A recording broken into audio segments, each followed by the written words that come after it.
Hello everyone, कैसे आप सब लोग। आई होप आप हेल्दी होंगे, सेफ होंगे। तो हम लोग केमिकल काइनेटिक्स के 5 लेक्चर्स को कंप्लीट कर चुके हैं और 85% या 90% कह सकते हैं केमिकल काइनेटिक्स को ख़त्म कर चुके हैं। और आई होप आप लोग इन्जॉय कर रहे होंगे काइनेटिक्स के लेक्चर्स को और अच्छे से समझ रहे होंगे। ठीक है, तो आइए उसी फ्लो को आगे मेंटेन करते हैं और अपना अगला लेक्चर शुरू करते हैं कुछ अगले टॉपिक्स पर, जो कुछ हमारे टॉपिक्स रह गए कि कैटलिस्ट के बारे में भी आज पढ़ लेंगे और activation energy, threshold energy, RNS equation, temperature की डिपेंडेंसी, ये सारे के सारे आज हम खत्म करेंगे। आज हमारा पूरा एम रहेगा कि इस चैप्टर को रैप किया जाए। ठीक है, तो कोशिश करते हैं और इस चैप्टर को ख़त्म करते हैं। तो आइए उसी फ्लो में, जिस फ्लो से हम लोग ये 4 या 5 लेक्चर्स को कंप्लीट कर चुके हैं, तो आगे भी उसी फ्लो को मेंटेन करते हैं और इसे ख़त्म करते हैं। ओके, तो चलिए शुरू करते हैं। तो हम लोग शुरू कर रहे हैं और हमारा पहला टॉपिक क्या है, या पहली डेफिनेशन ही क्या है, थ्रेशोल्ड एनर्जी। थ्रेशोल्ड एनर्जी क्या होती है भाई, है ना। तो थ्रेशोल्ड एनर्जी कुछ भी नहीं होती। मॉलिक्यूल्स के पास जैसे क्या होता है कि जब रिएक्शन हो रही होती है तो अलग अलग केमिकल्स को हम मिला रहे होते हैं, अलग अलग केमिकल्स को मिला रहे होते हैं तो रिएक्शन हो रही होती है। तो केमिकल्स के अंदर मॉलिक्यूल्स होते हैं, केमिकल्स के अंदर क्या होते हैं, मॉलिक्यूल्स, छोटे छोटे मॉलिक्यूल्स होते हैं। तो आपस में क्या करते हैं, जब वो कंबाइन होते हैं तो आपस में एक दूसरे टकराते हैं, आपस में एक दूसरे से क्या करने लगते हैं, टकराने लगते हैं। तो टकराने का मतलब ये नहीं कि जो मॉलिक्यूल होगा वो टकराएगा और वो अपने आप प्रोडक्ट में कन्वर्ट हो जाएंगे। दो अलग अलग मॉलिक्यूल्स होंगे, जब वो आपस में टकराएंगे तो जरूरी नहीं है कि वो क्या हो जाए, प्रोडक्ट में कन्वर्ट हो जाए। तो इसलिए एक टर्म को इंट्रोड्यूस किया गया, थ्रेशोल्ड एनर्जी। क्या यूज किया गया, थ्रेशोल्ड एनर्जी, कि जब दो कोलाइडिंग मॉलिक्यूल्स आपस में टकराएं, जब दो कोलाइडिंग मॉलिक्यूल्स आपस में टकराएं तो कम से कम इतनी एनर्जी तो निकले कि वो किस में कन्वर्ट हो जाए, रिएक्टेंट में कन्वर्ट हो जाए। ओके, कुछ इस तरीके से डेफिनेशन लिखी हुई है कि the minimum energy which the colliding molecules must have in order that collision between them may be effective। ठीक है, यही मैंने बोला कि वो किस में कन्वर्ट हो जाए, प्रोडक्ट में कन्वर्ट हो जाए। मतलब दोनों रिएक्टिंग मॉलिक्यूल्स आपस में कंबाइन हो और वो टकराए, उनमें कॉलिजन हो, कॉलिजन होने के बाद क्या हो, इतनी एनर्जी रिलीज हो या इतनी एनर्जी एब्जॉर्ब। अब रिलीज का मतलब क्या है, जब दोनों आपस में टकराएंगे तो एनर्जी रिलीज करेंगे, तो उनके पास इतनी एनर्जी हो कि वो किस में चले जाए, प्रोडक्ट में कन्वर्ट हो जाए। तो उसी को हम लोग क्या कहेंगे, इफेक्टिव कॉलिजन कहेंगे। क्या कहेंगे, इफेक्टिव कॉलिजन। ऐसा कॉलिजन कि जिसके होने के बाद वो मॉलिक्यूल्स जो आपस में टकराए वो किस में कन्वर्ट हो जाए, प्रोडक्ट में कन्वर्ट हो जाए, उसी को आप क्या कहेंगे, इफेक्टिव कॉलिजन कहेंगे। तो दोबारा सुनिए, जैसे मान के चलो एक बीकर में हमने ए मॉलिक्यूल भरा और बी मॉलिक्यूल भरे अलग अलग बीकर में। हम चाहते हैं कि ए और बी दोनों मिल जाए, ए और बी दोनों मिल जाए और ए भी बन जाए। तो भाई इतना सारा बीकर था, इतना बड़ा बीकर था, दोनों में अलग अलग मॉलिक्यूल्स, बहुत सारे मॉलिक्यूल्स भरे हैं। जब आप उसे आपस में कंबाइन करेंगे तो उनके मॉलिक्यूल्स आपस में हिट करना शुरू कर देंगे, रैंडमली मूव हो रहे होंगे तो आपस में हिट कर रहे होंगे। तो भाई ज्यादातर पार्टिकल्स तो हिट कर ही रहे होंगे, जरूरी थोड़ी ना कि सारा का सारा रिएक्टेंट प्रोडक्ट में कन्वर्ट होता है ना। कुछ परसेंटेज या कुछ ज्यादा परसेंटेज ही कन्वर्ट होता है, 100% तो भी रिएक्शन होती नहीं है। कल भी हमने देखा था कि जो फर्स्ट ऑर्डर की रिएक्शन थी वो इन्फिनिटी के पे जाकर 100% हो रही थी, इन्फिनिटी पे जाकर 100% हो रही थी।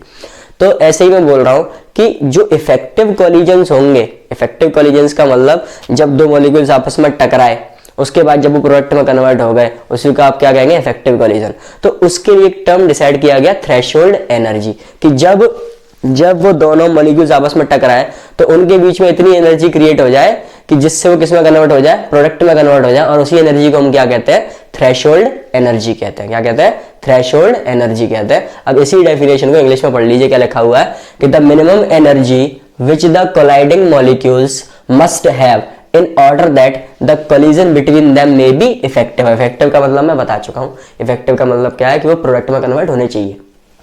ठीक है, तो the minimum energy which the colliding molecules must have in order that the collision between them may be effective is called threshold energy. ठीक है, तो कोलाइडिंग मॉलिक्यूल्स के पास कम से कम इतनी एनर्जी हो कि जब वो आपस में टकराए तो उनका कोलिजन कैसा हो, इफेक्टिव हो जाए, उसी को क्या बोलेंगे, थ्रेशोल्ड एनर्जी बोलेंगे। ओके, उसके बाद हमारा नेक्स्ट टर्म है एक्टिवेशन एनर्जी। एक्टिवेशन एनर्जी क्या होती है, बहुत बार पूछी जाती है। हमने पिछले सवालों में भी फर्स्ट ऑर्डर के लिए रिएक्शन प्रोग्रेस का ग्राफ बनाया था, जीरो ऑर्डर के लिए रिएक्शन प्रोग्रेस का ग्राफ बनाया था। तो प्रत्येक में हम ई ए करके छोड़ रहे थे कि ई ए क्या होता है, और मैं इसमें बार बार लिख रहा था कि एक्टिवेशन एनर्जी है। लेकिन एक्टिवेशन एनर्जी होती क्या है वो हम लोग सीख रहे हैं। ठीक है, कि एक्टिवेशन एनर्जी होगी क्या। तो जरा ध्यान से देखो क्या लिखा हुआ है, the minimum extra amount of energy absorbed by the reactant molecules so that their energy becomes equal to threshold value। ठीक है कि जो एक्स्ट्रा अमाउंट में जो एनर्जी बचती है, जैसे कौन एब्जॉर्ब कर ले, रिएक्टेंट्स मॉलिक्यूल एब्जॉर्ब कर ले, ठीक है, जिससे कि क्या हो, उनकी एनर्जी किसके बराबर हो जाए, थ्रेशोल्ड के बराबर हो जाए, उसी को क्या बोलते हैं, एक्टिवेशन एनर्जी। या फिर हम नॉर्मली ये कह सकते हैं कि किसी भी रिएक्टेंट मॉलिक्यूल को इतनी एनर्जी मिल जाए जिससे वो किस में कन्वर्ट हो जाए, प्रोडक्ट में कन्वर्ट हो जाए, उसी को बोलते हैं एक्टिवेशन एनर्जी। या फिर यह भी बोल सकते हैं कि किसी भी रिएक्टेंट मॉलिक्यूल को इतनी एनर्जी मिल जाए कि उसकी वैल्यू किसके बराबर हो जाए, थ्रेशोल्ड वैल्यू के बराबर हो जाए, उसी को क्या बोलेंगे, एक्टिवेशन एनर्जी बोलेंगे। ठीक है, तो the minimum extra amount of energy absorbed by the reactant molecules so that their energy becomes equal to threshold value. ठीक है, जो कि मैंने ही बोला कि किसी भी रिएक्टेंट मॉलिक्यूल को इतनी एनर्जी मिल जाए जिससे कि उसकी वैल्यू किसके बराबर हो जाए, थ्रेशोल्ड वैल्यू के बराबर हो जाए, उसी को क्या बोलेंगे, एक्टिवेशन एनर्जी बोलेंगे। ओके, अब इसकी दूसरी डेफिनेशन भी होती है, वो देख लीजिए, वो मैथमेटिकल डेफिनेशन है वैसे, कि जो एक्टिवेशन एनर्जी होती है वो थ्रेशोल्ड एनर्जी और काइनेटिक एनर्जी के डिफरेंस के बराबर होती है। ठीक है, और वो काइनेटिक एनर्जी कौन सी, एवरेज काइनेटिक एनर्जी। भाई देखो ऐसा होता है कि मॉलिक्यूल्स एक बीकर में भरे हुए हैं, तो आप एक मॉलिक्यूल के ही तो निकाल नहीं सकते, वो तो इम्पॉसिबल है, एक मॉलिक्यूल तो आपको दिखेगा तक नहीं, उसकी के ही तो निकाल नहीं सकते, लेकिन आप एवरेज एक पूरे के पूरे बीकर में मॉलिक्यूल्स की के ही निकाल सकते हैं, लेकिन वो एवरेज आ रही होगी, एक मॉलिक्यूल को तो नहीं आ रही होगी। इस वजह से यहाँ पे हम लोग क्या कर रहे हैं, एक्टिवेशन एनर्जी की डेफिनेशन क्या बोल रहे हैं कि ये किसके बराबर होती है, थ्रेशोल्ड एनर्जी और काइनेटिक एनर्जी, कौन सी, एवरेज काइनेटिक एनर्जी के बराबर होती है। मतलब दोबारा सुनो कि it is the difference between threshold energy and the average kinetic energy. ठीक है, तो थ्रेशोल्ड एनर्जी और एवरेज काइनेटिक एनर्जी का जो डिफरेंस होता है वो भी क्या होता है, एक्टिवेशन एनर्जी होती है। ठीक है, वो भी क्या होती है, एक्टिवेशन एनर्जी होती है। ओके, ठीक है, तो ये भी हमें बता दिया। तो एक्टिवेशन एनर्जी समझ में आई क्या होती है कि रिएक्टेंट के पास जो एक्स्ट्रा अमाउंट में एनर्जी होती है जिसे एब्जॉर्ब करके, ठीक है, रिएक्टेंट के मॉलिक्यूल्स के पास कुछ एक्स्ट्रा अमाउंट में एनर्जी होती है जिसे एब्जॉर्ब करके उनकी वैल्यू किसके बराबर हो जाए, थ्रेशोल्ड एनर्जी के बराबर हो जाए, उसी को आप क्या कहते हैं, एक्टिवेशन एनर्जी कहते हैं। दूसरी डेफिनेशन ये बताई कि थ्रेशोल्ड एनर्जी और एवरेज के का जो डिफरेंस होता है उसे भी आप क्या कहते हैं, एक्टिवेशन एनर्जी कहते हैं। ठीक है, तो ये कुछ हमने एक ग्राफ प्लॉट किया है, ये पोटेंशियल एनर्जी है और वाई एक्सिस पे पोटेंशियल एनर्जी ली है और एक्स एक्सिस पे रिएक्शन कोऑर्डिनेट लिया है। ठीक है, वाई एक्सिस पे पोटेंशियल एनर्जी, एक्स एक्सिस पे रिएक्शन कोऑर्डिनेट। तो देखो रिएक्टेंट कन्वर्ट होना शुरू हुआ, अब प्रोडक्ट में कन्वर्ट हो गया, प्रोडक्ट की एनर्जी रिएक्टेंट से कम है। और आपको ये पता होना चाहिए कि किसी भी कंपाउंड की स्टेबिलिटी की अगर बात हम करते हैं, किसी भी रिएक्टेंट या प्रोडक्ट किसी की भी बात जब स्टेबिलिटी करते हो, तो जितनी ज्यादा पोटेंशियल एनर्जी होती है स्टेबिलिटी उतनी ही कम होती है। ठीक है, जितनी ज्यादा पोटेंशियल एनर्जी होती है स्टेबिलिटी उतनी ही कम होती है। तो potential energy is inversely proportional to stability.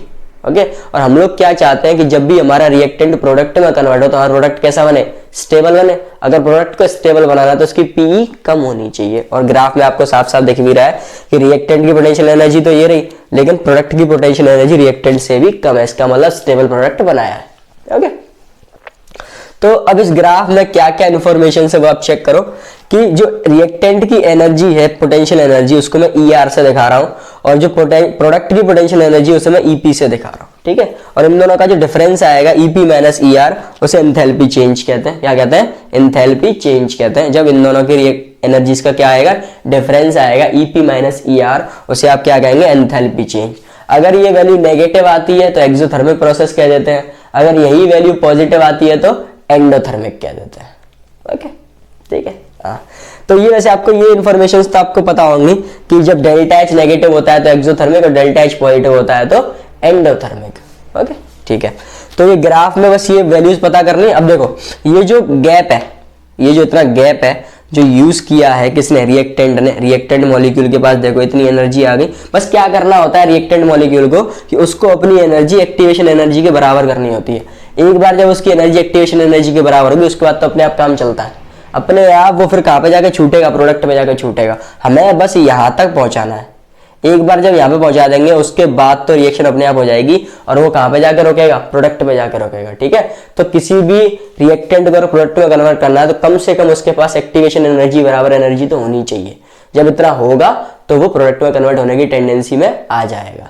ठीक है, तो थ्रेशोल्ड एनर्जी अभी भी ऊपर बताई क्या होती है, एक्टिवेशन एनर्जी भी बता दी, और इस तरीके से आपको ग्राफ प्लॉट करना है पोटेंशियल एनर्जी और रिएक्शन कोऑर्डिनेट का। आपको देख रहा होगा साफ साफ डेफिनेशंस ऊपर लिखी हुई है इन दोनों टर्म्स की, वो आपको पता चल गई है कि थ्रेशोल्ड एनर्जी क्या होती है और एक्टिवेशन एनर्जी क्या होती है। अगर आपको दोबारा सुनना है तो पीछे दोबारा से बैक करो, मैं बोल चुका हूँ। ओके, ठीक है।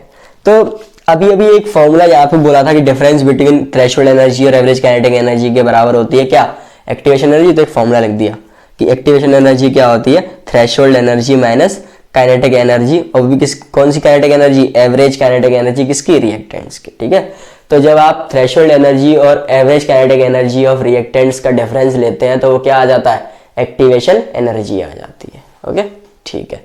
तो ये पोर्शन आई होप खत्म हो गया, दोनों डेफिनेशंस के मतलब समझ में आ गए। ठीक है, अब हमारा जो नेक्स्ट टॉपिक है वो क्या है, temperature dependency of rate of reaction.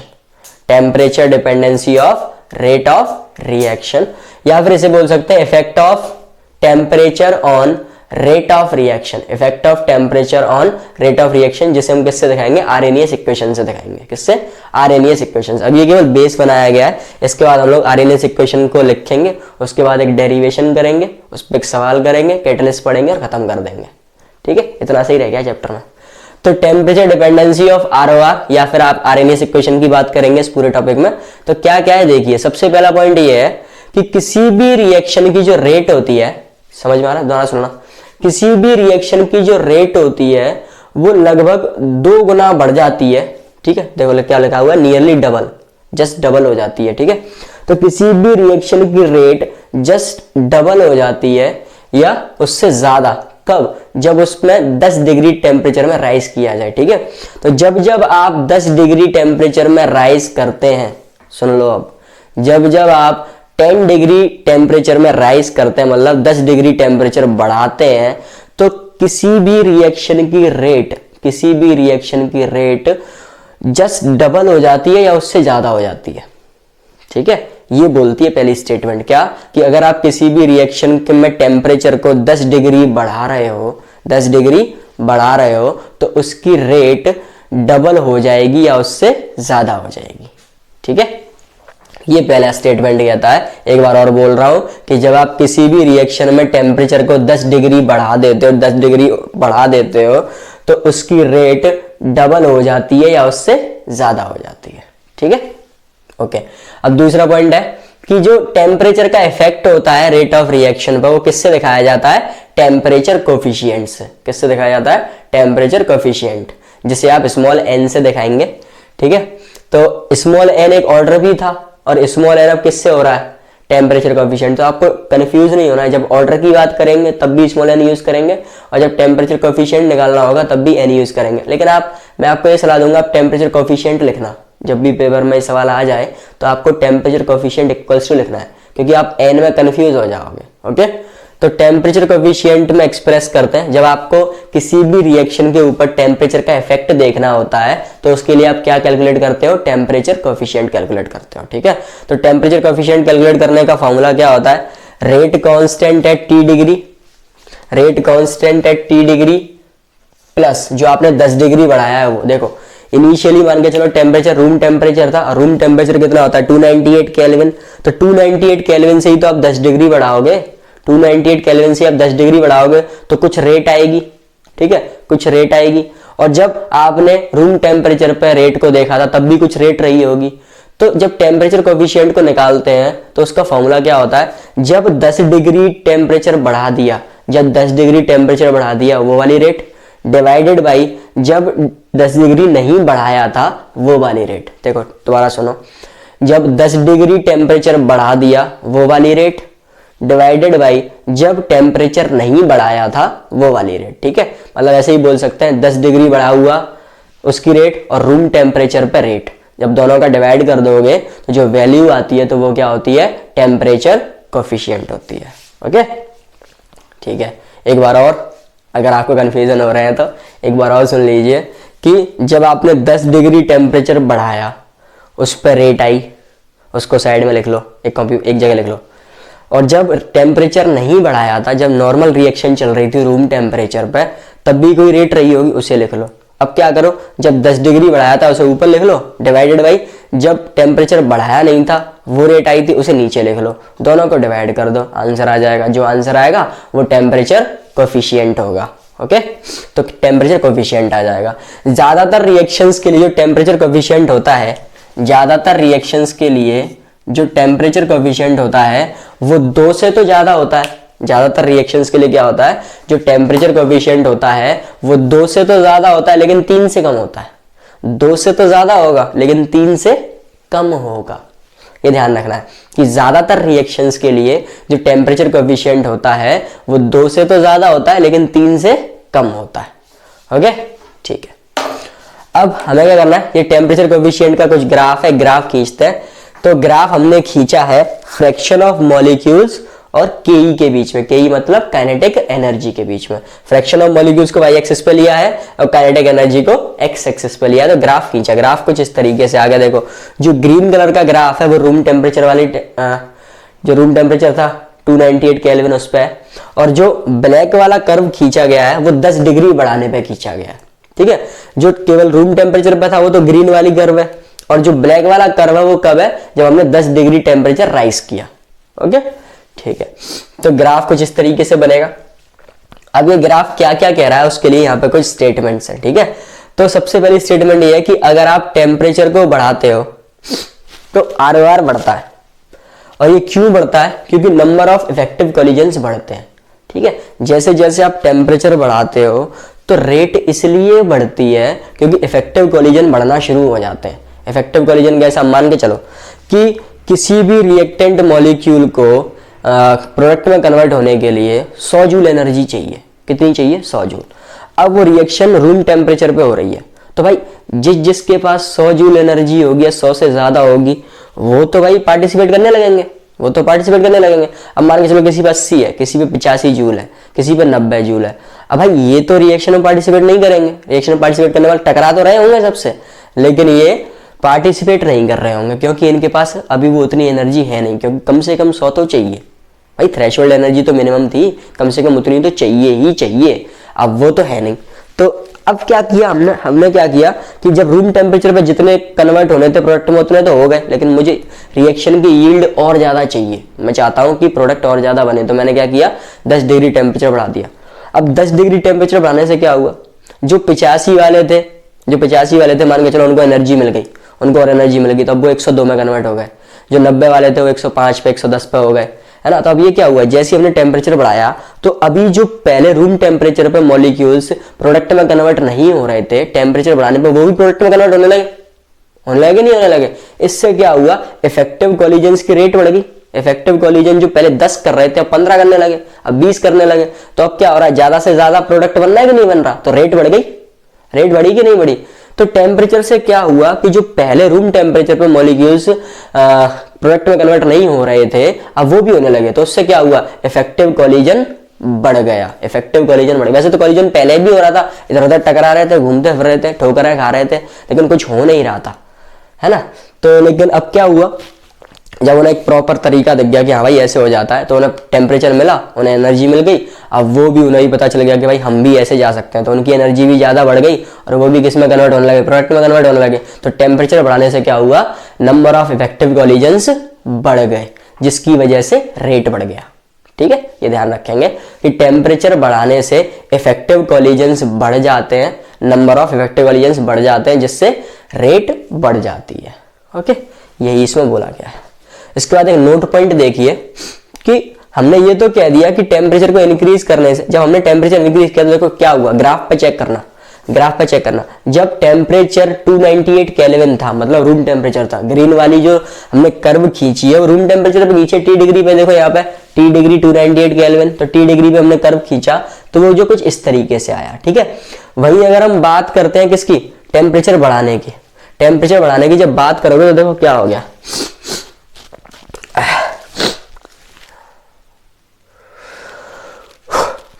कि with increase of temperature peak shift forward but downwards. ठीक है, तो जैसे ही आप टेम्परेचर को बढ़ाते हो तो देखो क्या हुआ, पीक तो फॉरवर्ड शिफ्ट हो गया, ये वाला जो पीक था वो फॉरवर्ड शिफ्ट हुआ लेकिन नीचे आ गया, फ्रैक्शन ऑफ मॉलिक्यूल्स डाउन हो गए। लेकिन ये काइनेटिक एनर्जी की बात हो रही है, ध्यान रखना, रेट कम नहीं हो रही, के कम हो रही है। क्या कम हो रही है? काइनेटिक एनर्जी कम हो रही है। तो उससे क्या हुआ, देखो जब आप टेम्परेचर को बढ़ाते हो तो मोस्ट प्रोबेबल काइनेटिक एनर्जी कम हो जाती है। ठीक है, क्या हो जाती है? कम हो जाती है। वो आपको ग्राफ दिखा रहा है साफ साफ कि देखो क्या हुआ है, फ्रैक्शन ऑफ मॉलिक्यूल्स कम हो जाएंगे, फ्रैक्शन ऑफ मॉलिक्यूल्स कम होंगे तो मोस्ट प्रोबेबल के भी क्या हो जाएगी, मतलब मोस्ट प्रोबेबल के तो बढ़ गई, लेकिन जो फ्रैक्शन ऑफ मॉलिक्यूल्स है वो क्या हो जाएंगे, डाउन हो जाएंगे, डिक्रीज हो जाएंगे। ग्राफ में आपको साफ साफ दिख रहा होगा। देखो क्या हुआ, जब आपने टेम्परेचर बढ़ाया, तो जब आपने टेम्परेचर पहले टी रखा था तो ग्राफ कुछ इस तरीके से बना, ग्राफ कुछ इस तरीके से बना। अब मान के चलो जब टेम्परेचर 298 केल्विन था तो काइनेटिक एनर्जी इतनी आ रही थी, मोस्ट प्रोबेबल काइनेटिक एनर्जी इतनी आ रही थी। ठीक है, लेकिन जैसे ही आपने 10 डिग्री टेम्परेचर में राइज किया, 10 डिग्री टेम्परेचर में राइज किया तो के बढ़ गई। देखो पहले काइनेटिक एनर्जी यहाँ रही थी, अब काइनेटिक एनर्जी यहाँ रही है, तो काइनेटिक एनर्जी तो बढ़ गई एक्स एक्सिस पर। जैसे ही काइनेटिक एनर्जी बढ़ी, लेकिन काइनेटिक एनर्जी जब बढ़ी तो हमने ये भी अज्यूम किया, हमने ये भी देखा कि फ्रैक्शन ऑफ मॉलिक्यूल्स कम हो गए, फ्रैक्शन ऑफ मॉलिक्यूल्स क्या हो गए, कम हो गए, पीक नीचे शिफ्ट हो गया। ठीक है, तो ये भी बात आपको ध्यान रखनी है कि जब आप टेम्परेचर को बढ़ाओगे तो मोस्ट प्रोबेबल के तो बढ़ जाएगा, लेकिन fraction of molecules possessing most probable kinetic energy down हो जाएंगे। ठीक है, मतलब कम हो जाएंगे। ओके, ये ध्यान रखेंगे आप। तो इस ग्राफ में केवल इतना ही समझना था हमें, तो हम ये भी समझ पाए हैं कि टेम्परेचर डिपेंडेंसी क्या है और टेम्परेचर कोएफिशिएंट क्या है। ओके, इफेक्टिव कॉलिजन्स के बारे में बात कर चुके। जब टेम्परेचर बढ़ाते हैं तो नंबर ऑफ इफेक्टिव कॉलिजन्स बढ़ जाते हैं, जिसकी वजह से रेट बढ़ जाती है। उसके बाद हमने इस ग्राफ में क्या सीखा कि जब आप टेम्परेचर को बढ़ाते हो तो उसमें क्या होता है, मोस्ट प्रोबेबल काइनेटिक एनर्जी तो बढ़ जाती है, मोस्ट प्रोबेबल काइनेटिक तो बढ़ जाती है, लेकिन number of fraction of molecules जो मोस्ट प्रोबेबल के शो कर रहे थे वो कम हो जाएंगे। ठीक है, fraction of molecule possessing most probable के डिक्रीजेस। वो आपको ग्राफ से भी दिख रहा है। वाई एक्सिस पे पहले जो ग्रीन वाली लाइन थी ऊपर थी, जो वाई एक्सिस पे क्या ले रखा था, फ्रैक्शन ऑफ मॉलिक्यूल्स। तो अगर वो यहाँ पे थे, लेकिन जैसे हमने 10 डिग्री टेम्परेचर बढ़ाया, अब ग्राफ नीचे शिफ्ट हो गया। देखो पीक नीचे शिफ्ट हो गया, इसका मतलब इसकी वैल्यू कम हो गई। लेकिन यहाँ पे देखो एक्स एक्सिस पे काइनेटिक एनर्जी तो अभी बढ़ रही है। अगर इस तरफ आती काइनेटिक एनर्जी, मेरी तरफ आती तो के भी घट रही होती, लेकिन ऐसा तो हो नहीं रहा। ठीक है, इसका मतलब क्या, जब आप टेम्परेचर को बढ़ाते हो तो मोस्ट प्रोबेबल के तो बढ़ती है, लेकिन फ्रैक्शन ऑफ मॉलिक्यूल्स कम हो जाता है। ओके, तो आई होप आपको इतना कुछ समझ में आ गया होगा। ये जो पूरा थ्योरी पार्ट है, पूरा का पूरा थ्योरी पार्ट, इसलिए पहले ही लिखना पड़ता है। भाई क्या करें, स्मार्ट बोर्ड और एलईडी प्रोजेक्टर ये भी हमारे पास है नहीं, लेकिन धीरे धीरे हम ये भी अरेंज करेंगे, तो इसलिए पहले से लिखना पड़ता है, क्योंकि अब उसमें टाइम वेस्ट होता है तो लेक्चर बहुत लंबा हो जाता है, बहुत ज़्यादा लंबा हो जाता है, और फिर आपको भी थोड़ी सी बोरिंग फील होगा। इस वजह से पहले से ही लिखना पड़ता है ना, जिससे कि आपको भी दिक्कत ना हो और मैं भी जल्दी से जल्दी समझा पाऊंगा सारी चीज़ों को। तो अब देखो बिना लिखे सारी चीज़ें बता दी, आपको ये बोर्ड पर दिख रही होंगी, आप स्क्रीनशॉट ले सकते हैं या अपनी कॉपी पर नोट कर सकते हैं, वो आपका हेडेक है। मैं आपको पूरा एक एक चीज़ समझा चुका हूँ और आपको कोई दिक्कत भी नहीं होनी चाहिए यहाँ तक। ठीक है, तो टेम्परेचर डिपेंडेंसी पढ़ लिया, थ्रेशोल्ड एनर्जी पढ़ लिया, एक्टिवेशन एनर्जी पढ़ लिया, ग्राफ दो ग्राफ समझ लिए। अगर आपको समझ में नहीं आए हैं तो आप दोबारा से क्या कीजिए, वीडियो को दोबारा से रिवर्स में ले जाइए और दोबारा से शुरू से फिर देखना चालू करिए। मैंने 6 बार एक एक चीज़ को बोल के बता दिया है कि किस तरीके से मैं ये कह रहा हूँ। ओके, ठीक है, तो नेक्स्ट टॉपिक की तरफ मूव करते हैं। तो चलिए अब देखते हैं effect of temperature on ROR, या फिर कह सकते हैं effect of temperature on rate constant. ठीक है, रेट कांस्टेंट के लिए जो इफेक्ट बताती है वो कौन सी इक्वेशन होती है, आरएनएस इक्वेशन। कौन सी इक्वेशन, आरएनएस इक्वेशन। और आरएनएस इक्वेशन किस तरीके से होती है, rate constant is equals to A into e की power minus E A upon में R T, A into e की power minus E A upon में आर टी। ठीक है, तो इसमें कुछ टर्म्स है, उनके मतलब क्या क्या है देखो। सबसे पहले जो ए है, ए को बोला जाता है कांस्टेंट और उसे क्या बोलते हैं, फ्रीक्वेंसी फैक्टर। ठीक है, क्या बोलते हैं, फ्रीक्वेंसी फैक्टर बोला जाता है ए को, और ए को ही कहते हैं pre exponential factor. Pre exponential factor क्यों कहते हैं, क्योंकि एक्सपोनेंशियल टर्म तो ये है और एक्सपोनेंशियल टर्म से पहले क्या आ रहा है, ए, इसलिए इसको बोल रहे हैं प्री एक्सपोनेंशियल फैक्टर, जिसका एक्चुअल मतलब होता है, जिसे एक्चुअली में बोला जाता है फ्रीक्वेंसी फैक्टर। ठीक है, वहीं ई ए को आपको पता है, ई ए क्या है, एक्टिवेशन एनर्जी, पीछे पढ़ ली। आर क्या होता है, गैस कांस्टेंट। ठीक है, क्या होता है, आर गैस कांस्टेंट, जिसकी वैल्यू कितनी लेनी है 8.314 लेनी है, 8.314। अब एक सवाल करेंगे तो उसमें सीख जाएंगे। तो इसमें जो k की वैल्यू है वो क्या है, रेट कांस्टेंट, और a को क्या बोलते हैं, फ्रीक्वेंसी फैक्टर या फिर प्री एक्सपोनेंशियल फैक्टर। E है एक्टिवेशन एनर्जी, R है गैस कांस्टेंट और T है टेम्परेचर। ठीक है, अब मैं क्या कह रहा हूं, इस इक्वेशन को फर्स्ट इक्वेशन बोल रहा हूं। ये आरएनएस की इक्वेशन होती है, जब भी आरएनएस की इक्वेशन लिखने आएगी तो आपको यही इक्वेशन लिखनी है, k equals to a into e की power minus E A upon में आर टी। ठीक है, तो ये आरएनएस की इक्वेशन हो गई। अब हम लोग क्या कर रहे हैं, सिंपली जो पहली वाली इक्वेशन है इसमें दोनों तरफ ln ले रहे हैं, ln मतलब लॉगरिदम ले रहे हैं। ये पूरा लॉगरिदम लिखा हुआ है, लॉग नहीं लॉगरिदम है, मैं डॉट लगा देता हूं जिससे आपको समझ में आए कि लॉगरिदम ले रहे हैं। तो हम दोनों तरफ क्या ले रहे हैं, ln ले रहे हैं, ln लॉग को e की बेस पे ले रहे हैं, क्योंकि ये एक्सपोनेंशियल फैक्टर था इसलिए e उड़ाना है मुझे। क्या उड़ाना है, e उड़ाना है, तो मैं दोनों तरफ ln ले रहा हूं। तो जब ln लेंगे इस इक्वेशन में तो इक्वेशन इस तरीके से फॉर्म हो जाएगी, ln के equals to ln a minus E A upon में आर टी। कैसे होगा, जब दोनों तरफ ln लेंगे तो ln के हो जाएगा, ये ln a पावर आगे आ जाएगी, ई बेस से ई बेस कटेगा मतलब ln हट जाएगा, तो माइनस ई ए अपॉन में आर टी बचेगा। ये इक्वेशन फर्स्ट बोल देंगे हमसे, फर्स्ट क्या को बोल रहे हैं, सेकंड बोल देते हैं, ये सेकंड है। ठीक है, ये इक्वेशन सेकंड है क्योंकि फर्स्ट तो ऊपर थी। तो फर्स्ट इक्वेशन में हमने जब दोनों तरफ ln लिया तो इक्वेशन इस तरीके से कन्वर्ट हो गई। अब हम लोग क्या कह रहे हैं, मैं मान के चल रहा हूं कि T1 टेम्परेचर पर रेट कांस्टेंट K1 है, क्योंकि अब देखो ये चेंज हो गया, क्योंकि हमने इतने दिनों से क्या सीखा है, जो रेट कांस्टेंट होता है K की वैल्यू होती है टेम्परेचर पर डिपेंड करती है। जैसे जैसे टेम्परेचर चेंज होगा K की वैल्यू भी क्या होगी, चेंज होगी। ओके, ये ध्यान रखना है कि जो रेट कांस्टेंट होता है वो किस पर डिपेंड करता है, टेम्परेचर पर डिपेंड करता है। इस वजह से मैं ऐसा बोल रहा हूं कि T1 पे K1 और T2 पे K2। मान के चलो कि टेम्परेचर T1 पर रेट कांस्टेंट K1 था, वही टेम्परेचर T2 पर रेट कांस्टेंट क्या हो गया, K2 हो गया रिस्पेक्टिवली। का मतलब तो यही होता है। हम लोग क्या करेंगे, बारी बारी से इक्वेशन सेकंड में टेम्परेचर को और K को चेंज करेंगे। कैसे, देखो K की जगह पे K1 लिखेंगे और T की जगह पे T1 लिखेंगे, तो इक्वेशन को इस तरीके से ड्राइव हो जाएगी कि ln K1 is equals to ln A minus E A upon में आर T1। इसे इक्वेशन थर्ड बोल देंगे। वहीं जब K2 मतलब टेम्परेचर T2 पे बात करेंगे तो T2 पे वैल्यू क्या है K की, K2, तो ln K2 equals to ln A minus E A upon में R T2, E A upon में आर T2। अब अगला स्टेप हमारा क्या होगा कि फोर्थ इक्वेशन में से थर्ड इक्वेशन घटा दो, फोर्थ वाली इक्वेशन में से थर्ड वाली इक्वेशन को आप घटा दीजिए। जब आप ऐसा करेंगे तो देखो क्या हो जाएगा, ln K2 minus ln K1, left के लेफ्ट में घटेंगे तो ln K2 minus ln K1, ln A से ln A कैंसिल हो जाएगा। उसके बाद देखो जब माइनस कर रहे हैं तो ये माइनस की वैल्यू प्लस की हो जाएगी, वो माइनस की लिखी रहेगी। तो क्या बचेगा, ln K2 minus ln K1 equals to, देखो ये तो माइनस का ही रहेगा क्योंकि इसमें से घटा रहे हैं, तो ये तो माइनस का ई ए अपॉन में आर T2 बचेगा और ये माइनस माइनस क्या हो जाएगा, प्लस हो जाएगा। तो ln K2 minus ln K1 equals to minus E A upon में R T2 plus E A upon में आर T1। इसे अब हम रीअरेंज कर लेंगे। तो आपको प्रॉपर्टी पता है ln A minus ln B की, ln A minus ln B क्या होता है, ln A अपॉन B। इस वजह से ये क्या हो जाएगा, ln K2 बाई K1। उसके बाद इसमें से ई ए कॉमन ले लेंगे, जब ऊपर से ई ए अपॉन में आर कॉमन ले, क्या क्या कॉन्स्टेंट दिख रहा है, ई ए दोनों में सेम दिख रहा है, आर दोनों में सेम दिख रहा है, तो हम लोग क्या करेंगे, ई ए अपॉन आर कॉमन खींच लेंगे। ई ए अपॉन आर जब कॉमन खींचा तो अंदर क्या बचेगा, प्लस का 1 अपॉन T1 माइनस का 1 अपॉन T2, तो ये हो जाएगा 1 upon T1 minus 1 upon T2। ये ln के टर्म्स में आ जाएगा। तो हम लोग जब फाइनली इसका आंसर लॉग में निकालेंगे तो क्या करते हैं, 2.30 से मल्टीप्लाई करते हैं कि नहीं करते हैं।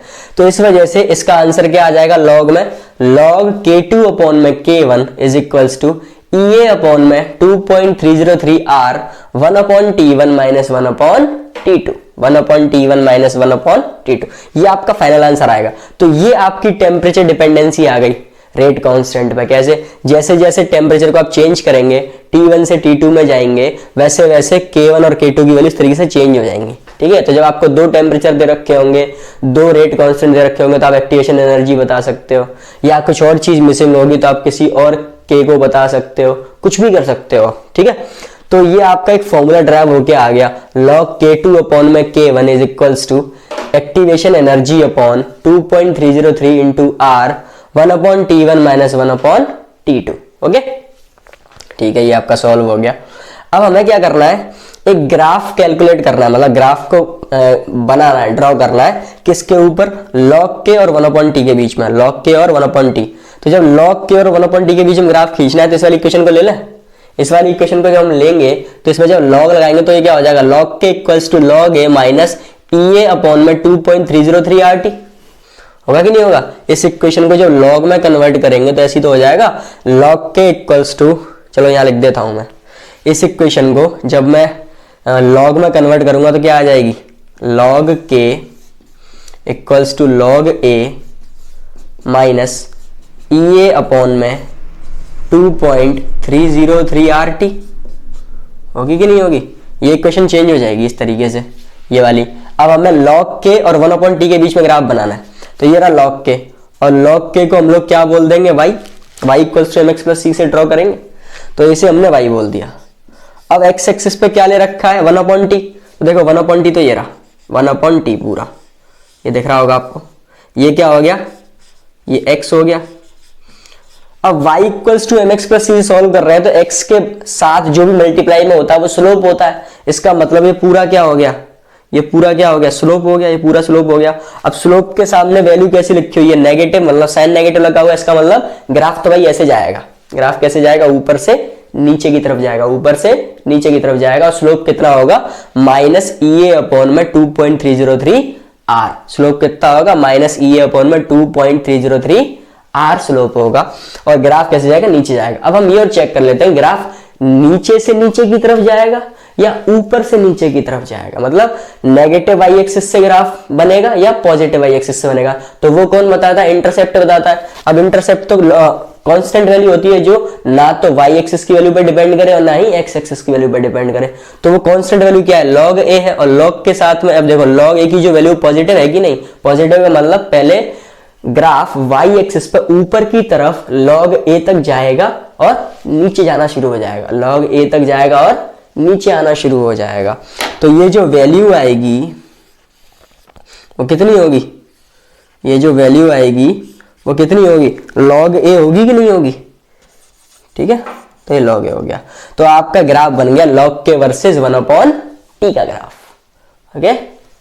तो आपने ग्राफ देख लिया, डेरिवेशन चेक कर ली। डेरिवेशन कैसे करी, इस इक्वेशन में दोनों तरफ ln लिया, ln लेने के बाद इक्वेशन इस तरीके से कन्वर्ट हो गई। फिर हम लोगों ने अलग अलग टेम्परेचर्स पे अलग अलग k1 और k2 मान लिए, और दोनों इस इक्वेशन से ही दोनों इक्वेशंस को अलग अलग तरीके से लिख लिया। फिर क्या किया, फोर्थ वाली इक्वेशन में से थर्ड वाली इक्वेशन घटा दी, तो आपको फाइनल आंसर क्या मिल गया, log k2 अपॉन में k1 is equals to E A upon 2.303 r 1/t1 minus 1/t2, okay.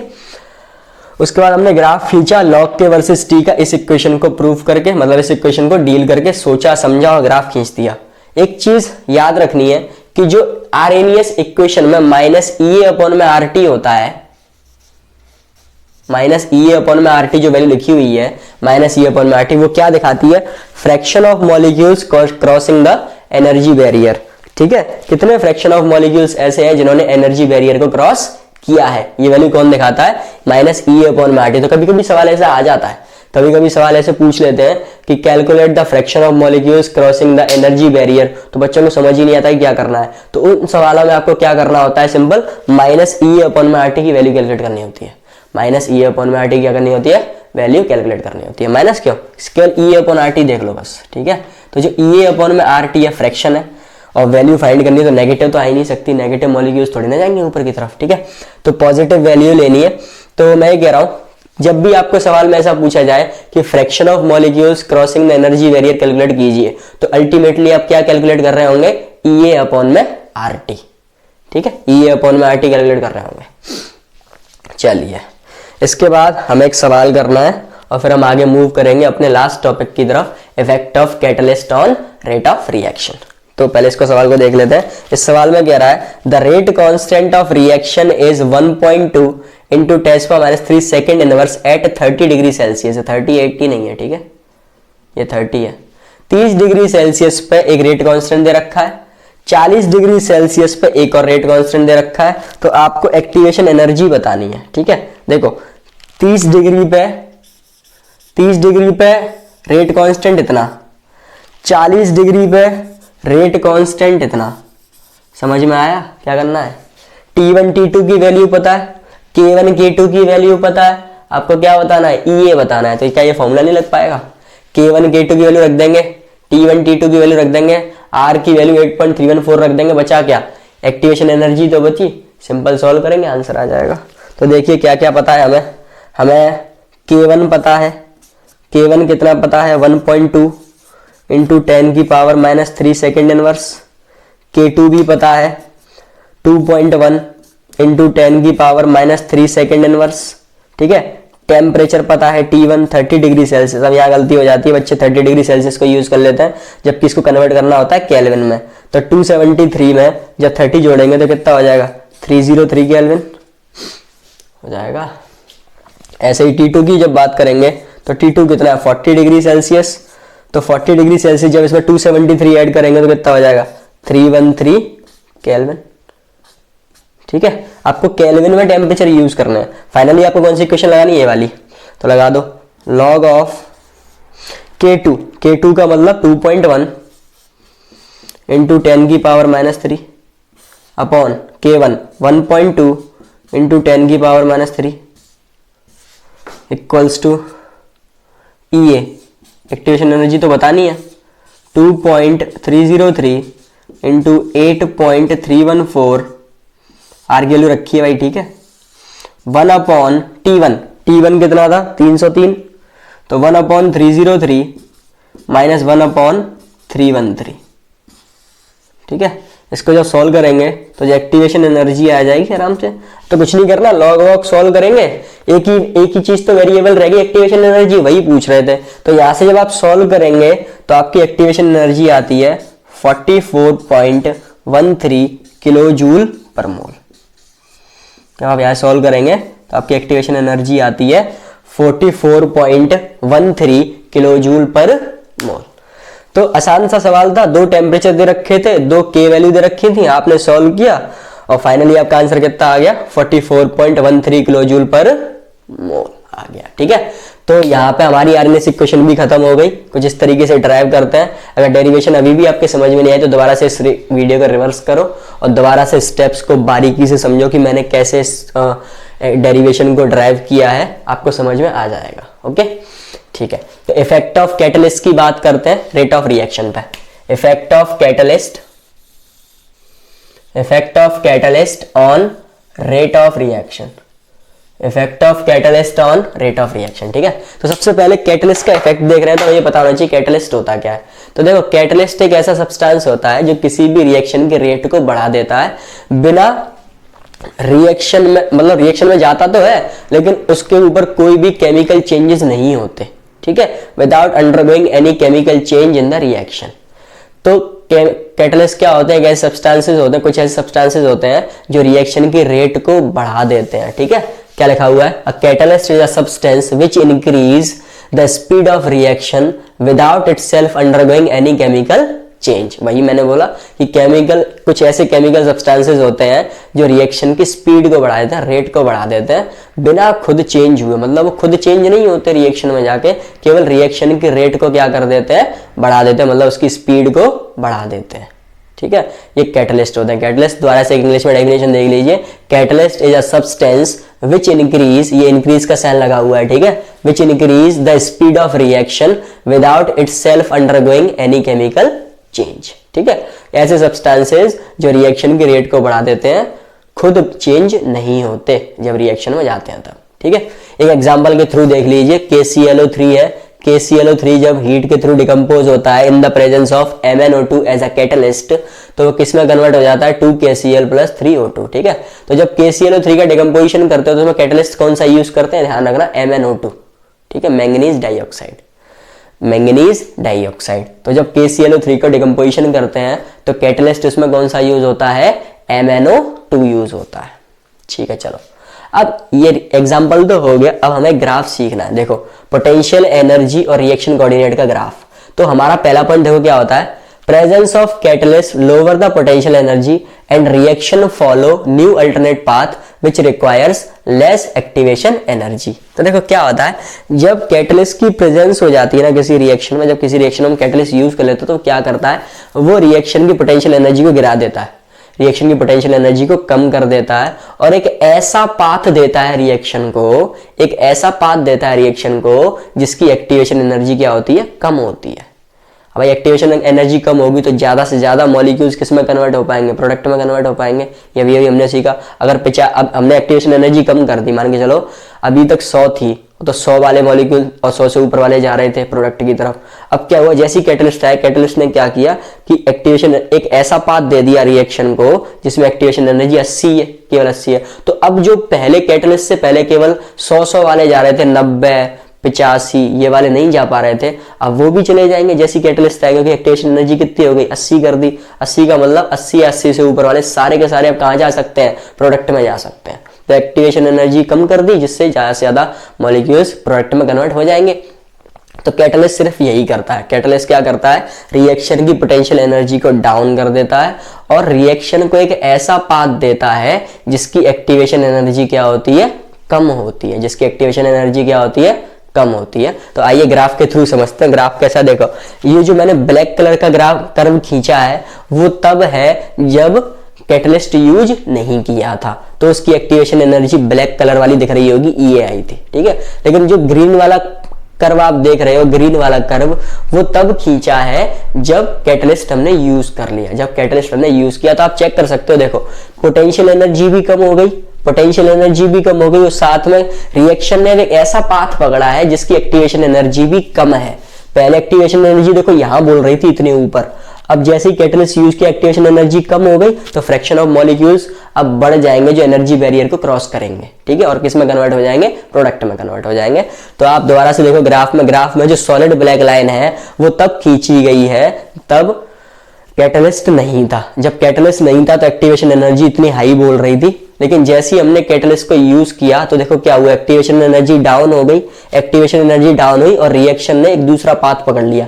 पहले ब्लैक वाले पाथ से जा रही थी, अब ग्रीन वाले पाथ से जा रही, तो पाथ भी पकड़ लिया ऐसा जिसकी एक्टिवेशन एनर्जी कम है और उसकी पोटेंशियल एनर्जी भी डाउन हो गई, ठीक है। तो कैटलिस्ट केवल यही करता है। कैटलिस्ट क्या करता है, पोटेंशियल एनर्जी ऑफ रिएक्शन को कम कर देता है और रिएक्शन को एक ऐसा पाथ देता है जिसकी एक्टिवेशन एनर्जी क्या होती है, कम होती है। ओके, इसके बाद हमें कैरेक्टरिस्टिक्स पढ़ने हैं कैटलिस्ट के।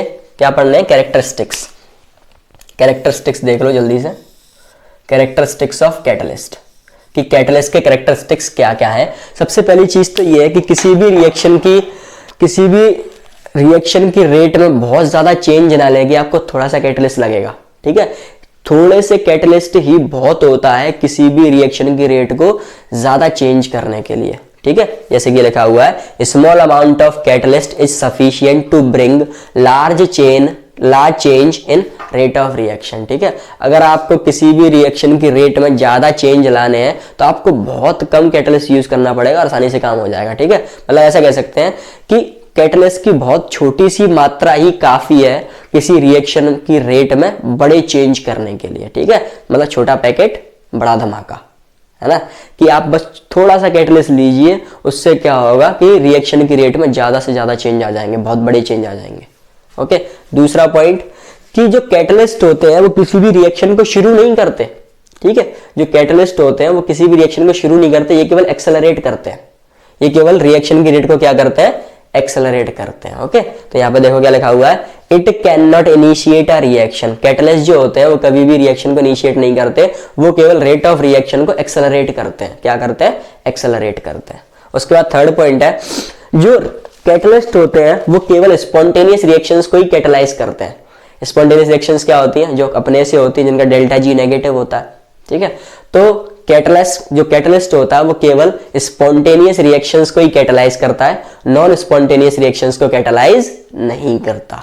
ओके, इसके बाद फोर्थ है, ये जो कैटलिस्ट होते हैं वो डेल्टा जी के साथ कोई छेड़छाड़ नहीं करते, गिब्स फ्री एनर्जी के साथ कोई छेड़छाड़ नहीं करेंगे, एंथैल्पी ऑफ रिएक्शन के साथ कोई छेड़छाड़ नहीं करेगा, ठीक है। ना तो डेल्टा जी के साथ छेड़छाड़ करेगा और ना ही डेल्टा एच के साथ छेड़छाड़ करेगा, ठीक है। तो दो पॉइंट ये लिखे हुए हैं कि it does not alter delta G of reaction, it does not alter delta H of reaction. मतलब जो कैटलिस्ट होते हैं वो ना तो डेल्टा जी के साथ छेड़छाड़ करते हैं और ना ही डेल्टा एच के साथ छेड़छाड़ करते हैं। अगला point, it accelerates the speed of forward reaction as well as backward reaction to the same extent। तो जो कैटलिस्ट होता है वो फॉरवर्ड रिएक्शन की रेट को भी उतना ही बढ़ाता है जितना बैकवर्ड रिएक्शन की रेट को बढ़ाता है सेम एक्सटेंट पे। मतलब अगर उसने मान के चलो स्पीड को 5 मीटर पर सेकंड तो बहुत हो गई, स्पीड का मतलब ये है कि जितना उसने फॉरवर्ड रिएक्शन के रेट को बढ़ाया उतना ही उसी टाइम पर बैकवर्ड रिएक्शन के रेट को बढ़ाता है। तो भाई तो कुछ हुआ ही नहीं। इसका मतलब क्या हुआ कि जो कैटलिस्ट होता है वो इक्विलिब्रियम को डिस्टर्ब नहीं करता। ठीक है, जो कैटलिस्ट होता है वो इक्विलिब्रियम को डिस्टर्ब नहीं करता। हाँ, स्पीड बढ़ाएगा, फॉरवर्ड रिएक्शन की रेट को बढ़ा देगा, बैकवर्ड रिएक्शन की रेट को बढ़ा देगा, लेकिन इक्विलिब्रियम को छेड़छाड़ नहीं करेगा, इक्विलिब्रियम से कोई छेड़छाड़ नहीं करेगा। लेकिन हाँ, एक चीज और है कि ये हेल्प करता है जल्दी से जल्दी इक्विलिब्रियम लाने में। किसी भी, अभी मान के चलो किसी रिएक्शन में इक्विलिब्रियम नहीं आया और उसे समय लगेगा, तो आप उसमें कैटलिस्ट डाल दो। कैटलिस्ट डालने से क्या होगा कि उस रिएक्शन में वो जल्दी से जल्दी क्या ले आएगा, इक्विलिब्रियम ले आएगा। ठीक है, वही इंग्लिश में लिखा हुआ है कि it accelerates the speed of forward reaction as well as backward reaction to the same extent, hence it does not disturb equilibrium. यही मैंने बोला कि ये जितनी एक्सटेंट से फॉरवर्ड रिएक्शन के रेट को बढ़ाता है उतनी एक्सटेंट से बैकवर्ड रिएक्शन के रेट को बढ़ाता है। ठीक है, तो इसका मतलब क्या हुआ कि इक्विलिब्रियम को डिस्टर्ब नहीं करता, but it helps to attain equilibrium quickly. ये हमें मदद करता है कि हम जल्दी से जल्दी किसको अटेन कर लें, इक्विलिब्रियम को अटेन कर लें। ओके, तो ये आपका फाइनल पॉइंट था कैटलिस्ट को लेके, और इस चैप्टर को हमने यहीं पर रैप कर दिया। कैटलिस्ट के आगे आपको कुछ भी नहीं पढ़ना है। तो जितना सिलेबस आ रहा है मैंने सारा कवर कर दिया है 5-6 लेक्चर्स में। ये हमारा 6वां लेक्चर है, और 6वें लेक्चर में 6 लेक्चर में हम लोगों ने केमिकल काइनेटिक्स को भी ओवर कर लिया, और 4 लेक्चर में हमने किसको ओवर किया था, इलेक्ट्रोकेमिस्ट्री को। ओके, अब आपको ये लगेगा 4 लेक्चर में इलेक्ट्रोकेमिस्ट्री और 6 लेक्चर में काइनेटिक्स, तो इलेक्ट्रोकेमिस्ट्री के लेक्चर्स 1-1 घंटे के, 1 घंटे के, 55 मिनट के, 58 मिनट के, जबकि काइनेटिक्स के लेक्चर्स कोई 50 मिनट का भी नहीं है, 47 मैक्सिमम मिनट का एक लेक्चर, जबकि 36, 35 ऐसे लेक्चर्स हैं। तो बराबर ही रेशियो आएगा, कोई टेंशन नहीं है। तो मैं बस ये बता रहा हूँ कि हमने ये खत्म कर लिया है। एक बार और कैटलिस्ट के बारे में बता देता हूँ। कैटलिस्ट क्या होता है, सब्सटेंस होते हैं जो रिएक्शन की स्पीड को बढ़ा देते हैं बिना खुद चेंज हुए। ठीक है, वो खुद चेंज नहीं होते। एग्जांपल के तौर पे KClO3 का डिकम्पोजिशन पढ़ा, तो KClO3 जब डिकम्पोज होता है in the presence of MnO2 catalyst, कौन सा कैटलिस्ट यूज करते हैं, MnO2, तो किस में कन्वर्ट हो जाता है, KCl और O2 में कन्वर्ट हो जाता है। उसके बाद मैंने ये बताया कि जो कैटलिस्ट की प्रेजेंस होती है वो क्या करती है, रिएक्शन की पोटेंशियल एनर्जी को तो डाउन कर देती है, रिएक्शन की पोटेंशियल एनर्जी को कम कर देती है, और रिएक्शन को एक ऐसा पाथ प्रोवाइड कराती है जिसकी एक्टिवेशन एनर्जी क्या होती है, कम होती है। ठीक है, वो ग्राफ आपके सामने, ग्राफ में मैंने ये बताया कि जो सॉलिड लाइन थी, जो सॉलिड कर्व था, वो केवल किसको दिखा रहा था, जब कैटलिस्ट हमने यूज नहीं किया था, और जो डॉटेड कर्व है ग्रीन लाइन से, वो तब वो किस कंडीशन को दिखा रहा है, जब कैटलिस्ट को यूज किया। तो आपको दिख रहा होगा एक जिसमें ग्रीन जो डॉटेड लाइन है उसकी एक्टिवेशन एनर्जी भी कम है, पोटेंशियल एनर्जी भी कम है। ठीक है, तो वो रिएक्शन जल्दी होगी, और वहां से क्या होगा, जो पहले कम एनर्जी वाले पार्टिकल्स, कम एनर्जी वाले मॉलिक्यूल्स प्रोडक्ट में कन्वर्ट नहीं हो रहे थे, वो अब होने लगेंगे, तो रिएक्शन की रेट तो अपने आप बढ़ेगी भाई। ठीक है, फिर कैरेक्टरिस्टिक्स पढ़ा। कैरेक्टरिस्टिक्स में सबसे पहला पॉइंट ये था कि थोड़ा सा ही कैटलिस्ट काफी है एक किसी भी रिएक्शन की रेट को ज्यादा से ज्यादा चेंज करने के लिए। ओके, दूसरा पॉइंट क्या था हमारा, दूसरा पॉइंट ये था कि ये किसी भी रिएक्शन को इनिशिएट नहीं करता, ये केवल ROR मतलब रेट ऑफ रिएक्शन को एक्सेलरेट करता है। उसके बाद अगला पॉइंट ये था कि जो कैटलिस्ट होते हैं वो स्पॉन्टेनियस रिएक्शंस को ही कैटलाइज करते हैं, नॉन स्पॉन्टेनियस रिएक्शंस को कैटलाइज नहीं करते।